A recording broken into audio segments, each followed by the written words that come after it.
नमस्कार शेतकरी मित्रांनो, बघू शकतो आता गेवराई, त्यानंतर इंदापूर आणि त्याच्या आधी आपण दहिवडी मसवड ह्या भागामध्ये जी गाडी शेअरिंगमध्ये भरलेली आहे, या 3 पार्टींसाठी जो माल भरलेला आहे त्या गाडी आता फायनल स्टेजमध्ये आलेली आहे। पहिल्या पार्टीचा आपण केशर आंबा 250, इतर मिक्स फळझाडे, तसेच त्यानंतर जांभळ, आता लमजेवाडीमधले जे शेलार साहेब आहेत त्यांची जांभळ भरलेली आहे। त्यानंतर आपले जाधव फौजी त्यांच्यासाठी चिंच 15 आणि इतर त्यांची काय किरकोळ झाडं आहेत ती भरलेली आहेत। आणि बघू शकतो अशा पद्धतीनं गाडी फायनल लोडिंग झालेली आहे। मित्रांनो, आता आपली जी नर्सरी आहे ती कोल्हापूर जिल्ह्यातील शाळा तालुक्यात मलकापूर या गावी नर्सरी आहे। 35 एकरात नर्सरी आहे, शासन मान्यता आहे, खात्रीशीर रोपांबरोबर फ्री सल्ला मार्गदर्शन देणारी महाराष्ट्रातली सर्वात जुनी सर्वात मोठी अशी नर्सरी आहे। एक वेळ आपल्या नर्सरीला अवश्य भेट द्या। येण्यापूर्वी कॉल करून या, म्हणजे अपॉइंटमेंट घेऊन या, जेणेकरून भेट होते, सविस्तर माहिती मिळते। येणं शक्य नसेल तर ऑनलाईनसुद्धा बुकिंग करू शकताय। बुकिंग नंतर 2 दिवसामध्ये म्हटलं तरी रोपं घरपोच येतात, कारण आता ह्या शेतकऱ्यांनी आज रोजी बुकिंग केलेलं सकाळी, दुपारनंतर तर त्यांची गाडी भरून झालेली आहे।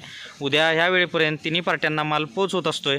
तर अशा मित्रांनो, आपली जी नर्सरी आहे ती महाराष्ट्रातली सर्वात जुनी सर्वात मोठी खात्रीशीर रोपांबरोबर घरपोच सेवा, फ्री सल्ला व मार्गदर्शन देणारी एकमेव अशी नर्सरी आहे। तर मित्रांनो, भेटू नेक्स्ट व्हिडिओमध्ये। धन्यवाद, आपला दिवस शुभ असो।